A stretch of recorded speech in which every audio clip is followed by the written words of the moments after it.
no Repórter Eco de hoje, comunidades tradicionais da Amazônia ajudam a monitorar a maior floresta tropical do mundo. Você acompanha também a série de livros que vai divulgar no exterior a biodiversidade marinha brasileira. E ainda uma viagem à Fortaleza para conhecer a usina que produz gás natural a partir do lixo de aterro sanitário. O material orgânico em decomposição vira combustível que é injetado na rede de gás canalizado da capital cearense. Os estuários, ecossistemas de transição entre o rio e o mar, são tema do primeiro de 10 volumes sobre os ambientes costeiros do país. E moradores da floresta amazônica aprendem a respeitar e proteger o bioma.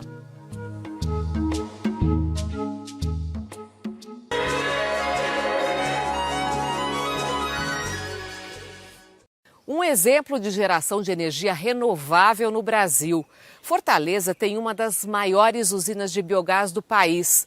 Ela converte resíduos de um aterro sanitário em gás natural, que é injetado na rede de distribuição da capital cearense. A força do vento que faz a vela deslizar com velocidade e o calor do sol, além de atrair turistas, são fontes importantes de energia renovável e limpa. O Ceará é o estado pioneiro e está entre os maiores geradores de energia eólica do país. A capital Fortaleza dá outro bom exemplo. Produz gás renovável a partir de resíduos urbanos. O aterro sanitário municipal de Caucaia, localizado na região metropolitana, recebe diariamente cerca de 3.000 toneladas de resíduos, material orgânico que, ao entrar em decomposição, produz o chorume coletado em piscinas e o gás, conhecido como biogás. Químico de formação, Hugo Neri dirige a empresa que administra este e outros aterros pelo Brasil e é especializada em tratamento de resíduos urbanos. Ele explica como a maioria dos aterros lida com o metano e o dióxido de carbono, o CO2, liberados. Todo gás de aterro sanitário, se ele não é captado no sentido industrial, se ele não é captado para gerar valor de negócio, ele é queimado em pequenos flares dentro do aterro sanitário. Ali tem um pequeno queimador na ponta daquele equipamento que faz a queima do metano, transformando esse metano em CO2. E aí ele é descarregado na atmosfera. Só que o gás metano ele é muito mais danoso do que o CO2. Então, mesmo que você não tenha a recuperação deste gás para efeito de venda, para valor agregado, o fato de você queimá-lo nesses pequenos flares diminui o efeito danoso ao meio ambiente, porque ele se transforma em CO2. Seria um paliativo. É um paliativo. Para valorizar e tornar o biogás gerado no aterro de Caucaia competitivo, foi criada a GNR, Gás Natural Renovável, fruto de uma parceria entre a gestora do aterro e uma empresa especializada em tratamento de biogás. O investimento, feito em torno de 100 milhões de reais, resultou numa usina automatizada, com equipamentos importados de alta tecnologia. O gás captado em 250 poços espalhados pelo terreno é succionado por bombas a vácuo e segue em dutos até a usina que fica vizinha. São 3 etapas importantes de purificação para chegar ao biometano. Enxofre, água e gases voláteis são retirados e passam por tratamento, mas o CO2 é lançado diretamente na atmosfera. Porque a gente não tem aqui uma etapa posterior que nós estamos estudando implantar, que é o beneficiamento do gás carbônico. Como é que seria esse beneficiamento do gás carbônico? Ele poderia ser usado em que situações? Poderia ser usado na indústria de bebidas, por exemplo, para fazer extintores de incêndio, de gás carbônico, usado em certas indústrias que utilizam o gás carbônico como matéria-prima. O que sobra do processamento é o metano praticamente puro nos padrões estabelecidos pela ANP, Agência Nacional de Petróleo. Das 3 usinas de biometano existentes no país, esta é a primeira com autorização para injetar o gás diretamente na rede de distribuição de Fortaleza. Recuperar todo este gás ambientalmente é a melhor resposta e isso é o grande benefício que o meio ambiente terá. A vantagem, principalmente no Brasil, que a parte significativa desse metano é emitido para a atmosfera, gerando todo o efeito estufa, né? Que nós estamos, o Brasil comprometido na COP21 em redução dos seus índices de emissões. Então, esse é claramente um projeto que reduz as emissões, né? Processando esse metano que, em boa parte, antes aqui ia todo para a atmosfera. A partir daí, todos os outros benefícios são econômicos, de você poder produzir energia, que é uma matéria-prima para tudo que se faz hoje em matéria de produção de bens. Energia é necessária. Cerca de 15% a 20% do gás consumido na cidade, na região metropolitana de Fortaleza, é derivado do biometano, em substituição a um gás fóssil. Nós estamos acumulando crédito de carbono.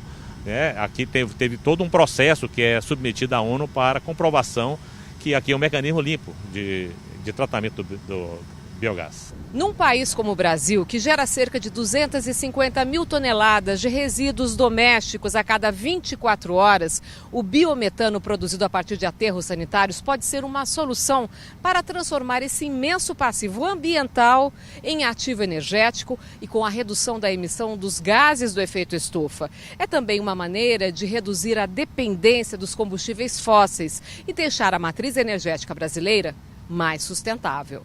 Se todo esse volume fosse convertido em biometano, seriam quase 10 milhões de metros cúbicos por dia. Seria mais ou menos um terço do gasoduto Brasil-Bolívia, né?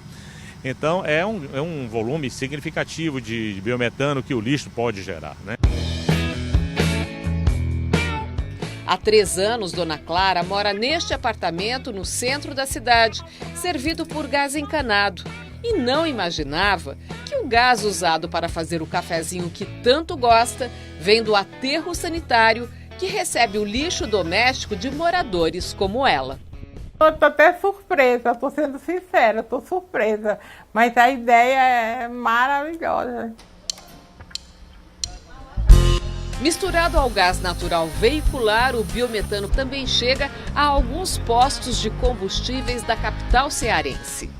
Eu acho uma ideia muito bacana, muito boa, até porque vai ajudar a despoluir mais o meio ambiente e, consequentemente, a um longo prazo deve baixar o preço para a gente, né, que usa bastante o gás.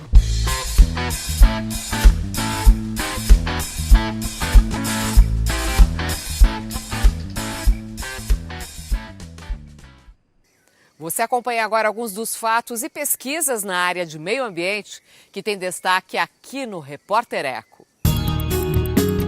Representantes do Comitê de Bacias Hidrográficas cobram a recuperação do rio Paraopeba, atingido pelo rompimento da barragem da Vale em Brumadinho, Minas Gerais. Os rejeitos já contaminaram mais de 120 quilômetros do rio. A equipe de investigação divulgou laudos que apontam que desde 2017 a mineradora sabia que havia risco de rompimento da barragem do Feijão.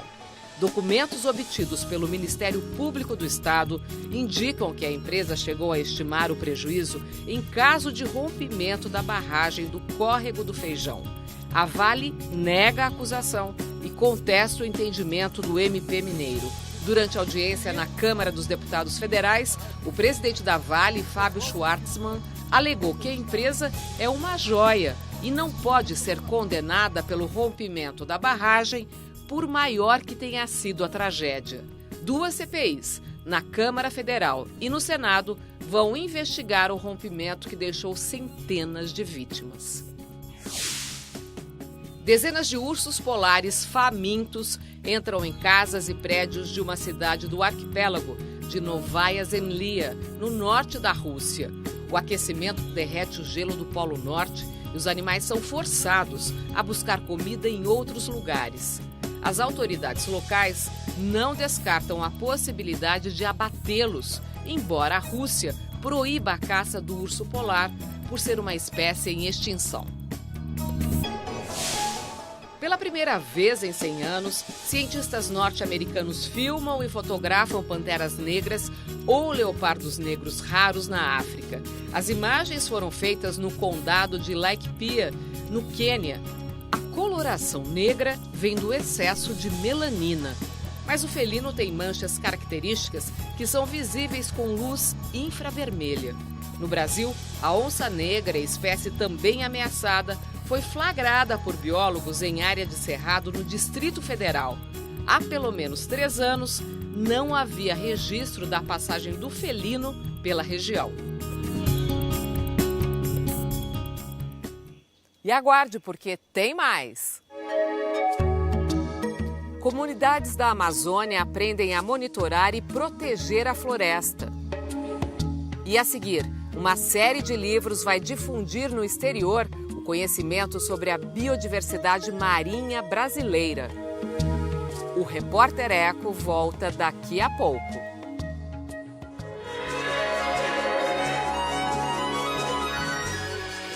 A biodiversidade marinha brasileira ganha uma nova série de livros para divulgar no exterior a nossa riqueza natural. O primeiro dos 10 volumes é sobre os estuários, ecossistemas entre o rio e o mar.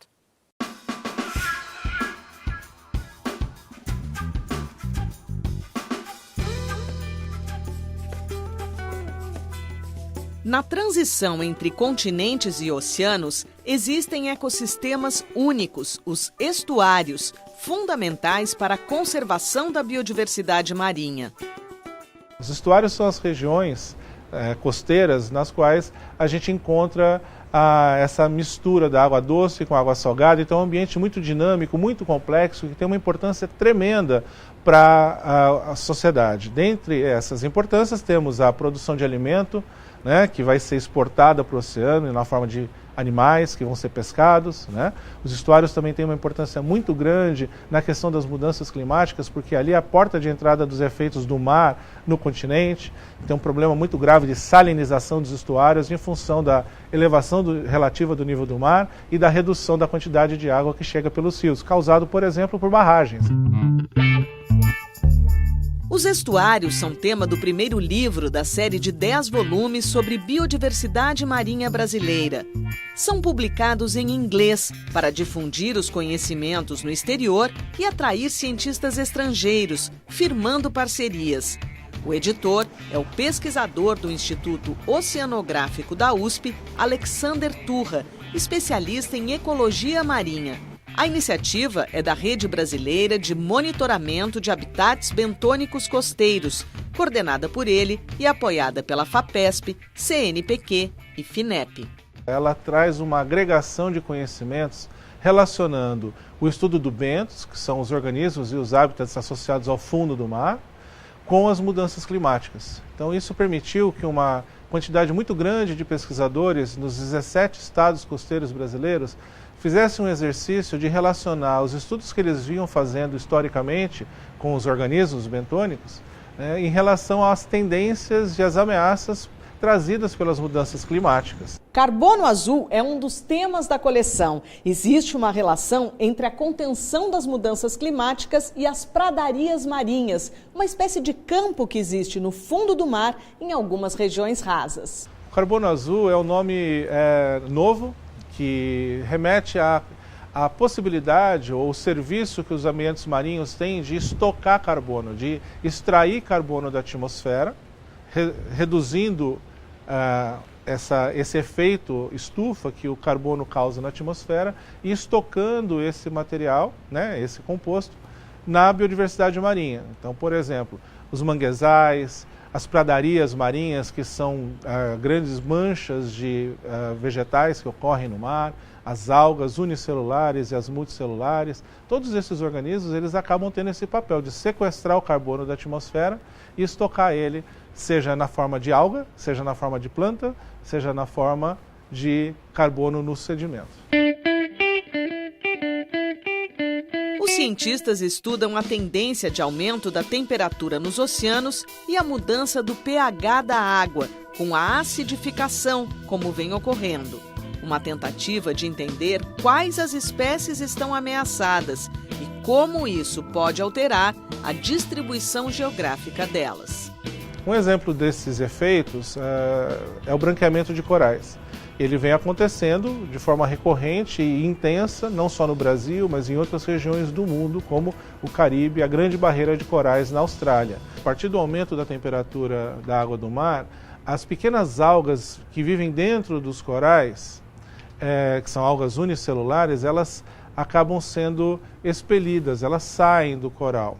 Essas algas, elas dão as cores, as diferentes cores que os corais têm, mas mais que isso, quando elas realizam a fotossíntese, né, quando elas produzem o seu próprio alimento, elas também produzem alimento para os corais. Muitos do que a gente vê de branqueamento na natureza é reversível, mas quando esse branqueamento perdura por muito tempo, ele leva à morte dos corais. O objetivo da série de livros é claro: dá oportunidade para a formação de pessoas que pensem em mudanças climáticas e pensem em biodiversidade marinha ao mesmo tempo. Com isso, a gente cria uma qualidade de produção de conhecimento no Brasil, uma quantidade de pessoas que vão atuar na produção de conhecimento e no ativismo e na aproximação com as unidades de conservação, com as políticas de conservação. Essas 170 pessoas e as outras que virão ainda vão poder contribuir enormemente para qualificar a forma como a gente conserva a biodiversidade no Brasil.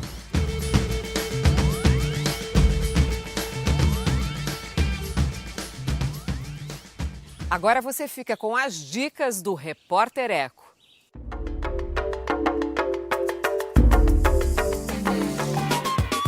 O poeta do Pantanal, Manuel de Barros, é homenageado em exposição em São Paulo. A mostra reúne manuscritos e outros materiais selecionados do acervo pessoal do autor mato-grossense. Ele criava palavras que dialogam com a natureza. A exposição Ocupação Manuel de Barros fica até 7 de abril no Instituto Itaú Cultural, Avenida Paulista, 149, bairro da Bela Vista. Chegou a hora das imagens que a gente escolheu para você na internet.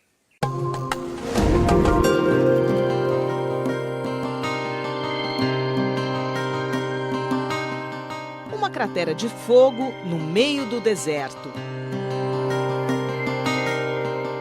O fenômeno curioso é conhecido como Porta para o Inferno e fica no Turcomenistão, na Ásia Central. Trata-se da cratera de Darvaza, situada no deserto de Karakum. Tem cerca de 70 metros de diâmetro e 30 metros de profundidade. Ela arde em chamas há quase meio século. A explicação mais aceita é que o enorme buraco seria resultado de um erro de cálculo de técnicos em prospecção nos anos 70. Na época, o país, hoje independente, era uma das repúblicas da ex-União Soviética. Engenheiros soviéticos levaram equipamento de perfuração, supondo que haveria petróleo no local. Mas o terreno ruiu sobre uma caverna subterrânea repleta de gás. A solução encontrada foi atear fogo para consumir o gás tóxico emanado, evitando o risco de contaminação de moradores dos povoados próximos. Mas, ao contrário do previsto, as chamas jamais se apagaram. Não há previsão de quando vão acabar. E a cratera de Darvaza se transformou em um dos principais destinos turísticos do Turcomenistão.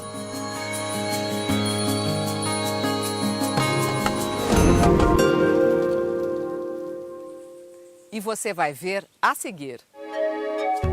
Comunidades da Amazônia participam da preservação da maior floresta tropical do mundo. O Repórter Eco volta daqui a pouco.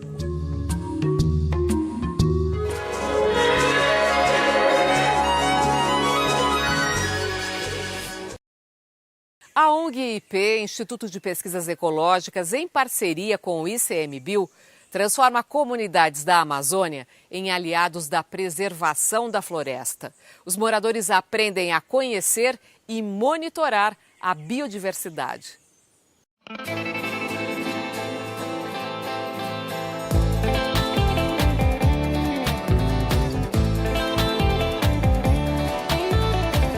Nos confins da Amazônia, onde terra, mata e água formam uma paisagem única, gente se integra à natureza. São moradores das comunidades tradicionais, agora parceiros no monitoramento da maior floresta tropical do mundo. É uma forma da gente envolver as comunidades que moram dentro de áreas protegidas ou no entorno delas, a participar, estar envolvida na construção, identificação de alvos, né, de coisas a serem monitoradas.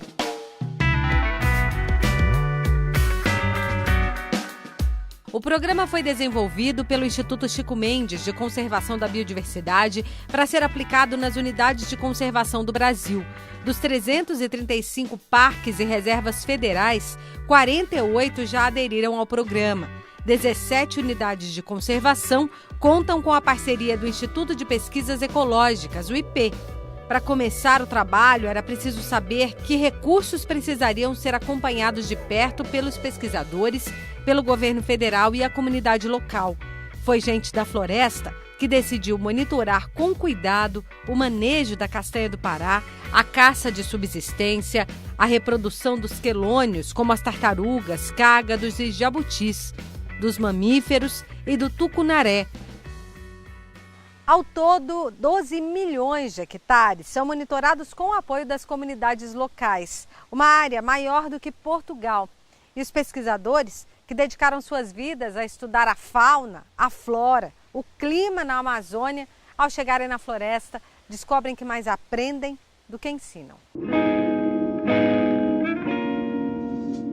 Quando a gente vai para a Amazônia, a gente mais aprende do que ensina. É uma troca, né? É uma troca, a gente tem o saber técnico da academia, né? Tem as vivências, os aprendizados por estar em outras áreas, em outros projetos.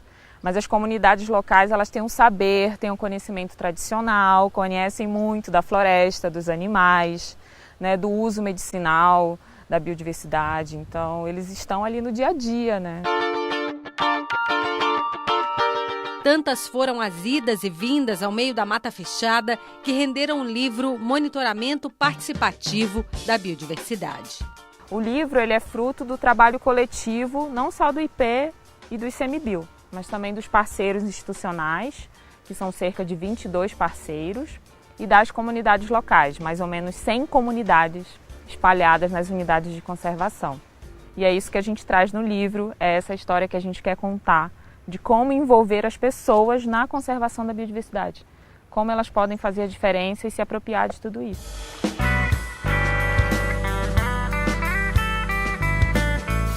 De acordo com a ecóloga Cristina Toffoli, o monitoramento integra as comunidades que vivem na floresta nas ações para proteger a Amazônia. O monitoramento ele é uma ferramenta para a conservação e para a participação social também, né? Então, por que envolver eles? A comunidade tem um conhecimento tradicional, secular, da biodiversidade, de como fazer o manejo, da conservação do ambiente onde eles vivem, né? Aí outros fatores foram também a aproximação dos moradores na própria gestão da unidade. Porque você, chamando eles para a participação, você promove que eles estejam mais envolvidos com a gestão também da área onde eles vivem, ou vizinho a eles, né? Algumas comunidades moram no entorno, não dentro das áreas. E tudo isso para o principal objetivo, que é a conservação da biodiversidade e também dos modos tradicionais de vida. O que mudou com o monitoramento participativo, né, da biodiversidade nas comunidades foi a valorização do saber local, do conhecimento que a comunidade tem sobre a natureza, né, e também o olhar daquelas pessoas no que está em volta, né? Então, olhar para a natureza, valorizar de outra forma. Eu acho que é uma relação de valorização e muito mais respeito pela natureza, o meio ambiente.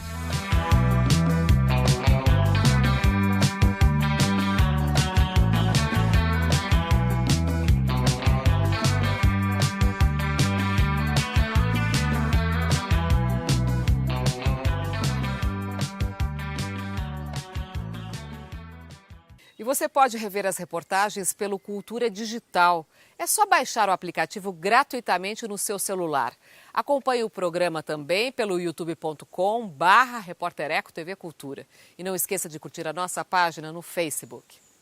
E a frase de encerramento de hoje é do escritor e dramaturgo Ariano Suassuna, autor de grandes obras como O Alto da Compadecida.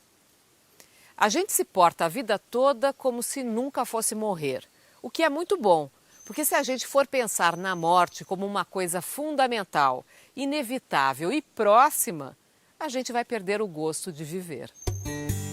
Repórter Eco, até o próximo programa.